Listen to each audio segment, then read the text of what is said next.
Bismillahirrahmanirrahim. Assalamualaikum warahmatullahi wabarakatuh. Nama saya Pelong Zubetera Pemkas.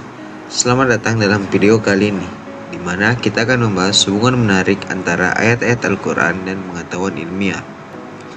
Dalam video ini, kita akan melihat bagaimana Al-Quran tidak hanya memberikan pandangan hidup, tetapi juga menunjukkan petunjuk tentang fenomena alam yang dapat dijelaskan oleh sains.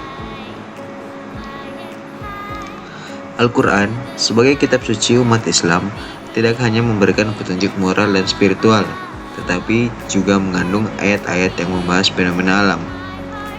Salah satu ayat yang menarik perhatian para ilmuwan dan cendekiawan adalah surah Ar-Rahman ayat 19-20.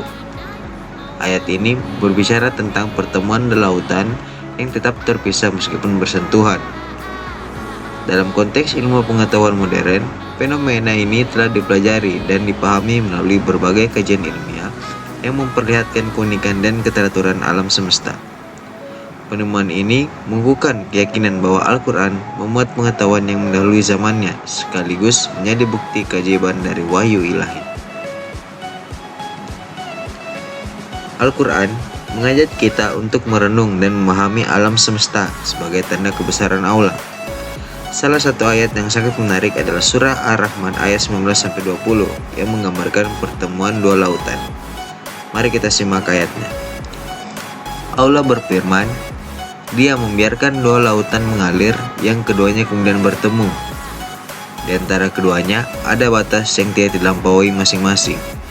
Quran surat Ar-Rahman ayat 19-20.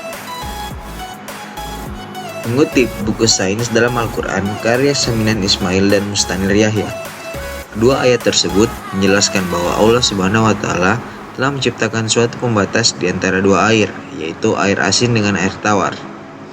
Pembatas tersebut disebut barzak yang berfungsi menghalangi kedua air tersebut sehingga tidak satupun dari keduanya dapat menghapus satu sama lain dari cirinya.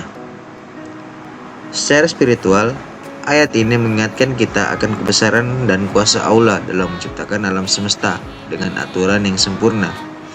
Bahkan hal-hal yang tampaknya biasa seperti air laut mengandung makna mendalam yang mengarah pada pengakuan akan keesaan dan kekuasaan Allah Subhanahu wa Ta'ala.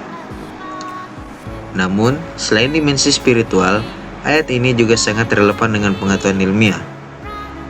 Sains modern telah menemukan bahwa ada lokasi-lokasi di bumi di mana dua badan air bertemu tetapi tidak bercampur karena perbedaan karakteristik fisik seperti salinitas atau kadar garam, suhu, dan densitas.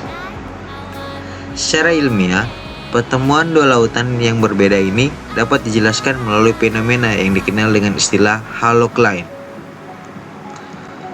Halocline adalah lapisan pemisah antara dua jenis air dengan salinitas yang berbeda.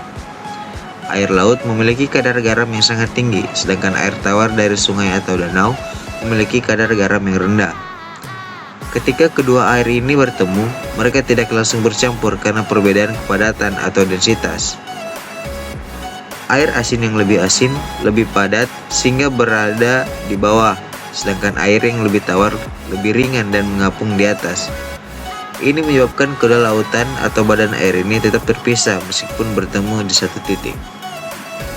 Fenomena ini tidak hanya terjadi dalam teori, namun juga dapat ditemukan di berbagai tempat di dunia, seperti di Selat Gibraltar, Laut Timur Jepang, dan Teluk Alaska. Di Selat Gibraltar, dua massa air dari Laut Mediterania dan Samudra Atlantik bertemu, namun keduanya tidak langsung bercampur. Laut Mediterania memiliki kadar salinitas yang lebih tinggi dan densitas yang lebih besar dibandingkan dengan Samudra Atlantik. Ini menyebabkan air dari Laut Mediterania mengalir ke bawah, sementara air dari Samudra Atlantik yang lebih rendah salinitasnya mengalir ke atas. Lalu, di Laut Timur Jepang terdapat pertemuan antara air yang lebih hangat dari Samudra Pasifik dan air yang lebih dingin dari Laut Jepang. Meskipun keduanya bertemu, kedua massa air ini tidak langsung bercampur dan terdapat pemisah antara keduanya. Fenomena ini dapat dilihat dari pertemuan antara arus Kuroshio atau arus panas yang berasal dari Samudra Pasifik dan arus Laut Jepang yang lebih dingin.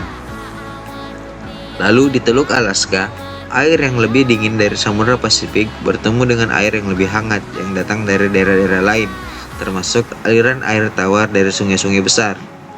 Meskipun kedua masa air bertemu, terdapat batas yang jelas antara mereka yang disebabkan oleh perbedaan suhu dan salinitas.